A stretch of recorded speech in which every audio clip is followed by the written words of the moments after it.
They are nicer at the top.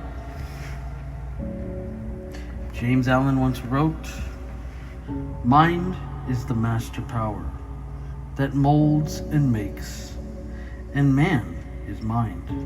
And evermore he takes the tool of thought, and shaping what he wills, brings forth 1,000 joys, 1,000 ills. He thinks in secret, and it comes to pass. Environment is but his glass." So have you ever noticed that the more successful and important people are, the nicer they tend to be? It is all a matter of attitude. You can learn a great deal about a person by studying his attitude. People seem to expect in others the weaknesses and strengths they themselves possess. Consequently, the more confident a person is of his own value as a person, the better his attitude is towards the world in general. Big people just naturally treat others well. They're smiling, courteous, and confident. Being happy with themselves, they reflect it. They have nothing to fear. But little people often treat others badly, for they themselves have never really grown up or matured. Something has stunted their inner growth, their confidence in themselves. And since they are not happy within themselves, not confident in their own ability and worth as individuals, they can see in the world only their own reflection. As a result, their treatment of others is a kind of punishment to themselves. By carefully observing how people, particularly strangers, treat you, you can make a fairly good evaluation of what they think of themselves. The employees with the best attitudes naturally rise to the top of any business. So the higher you go in any organization, the nicer the people seem to be. Their good attitudes are not the result of their better job. Their better jobs are a result of their attitudes. Meeting a successful, happy person, people frequently make the mistake of saying, "I'd be happy too if I had what she's got." It's perhaps natural to think her attitude is the result of her success, but just the reverse is true. William James wrote, "The greatest discovery of my generation is that people can alter their lives by altering their attitudes of mind."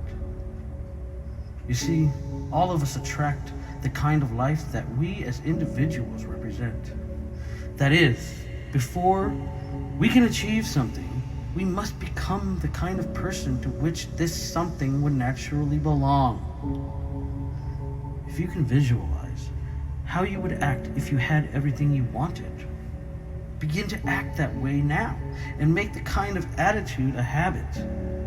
The attitude must precede the accomplishment, though. Most people have this backward and, as a result, wonder why they never quite make the grade. If you want to be happy, it's as simple to act like a happy person.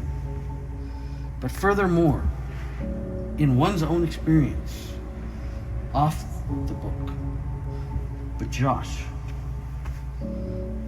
it's even deeper to walk as a happy person in your own authentic energy.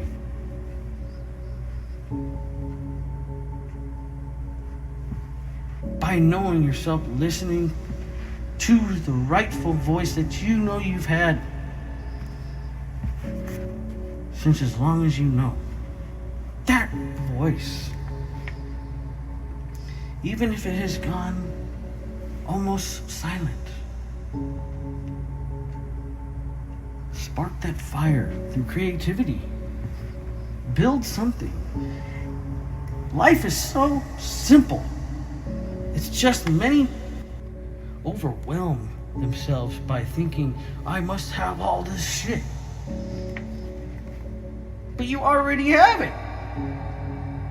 You just have to go and find within yourself and bring it forthright. Remember, there are no shortcuts, though. And what is yours shall always be.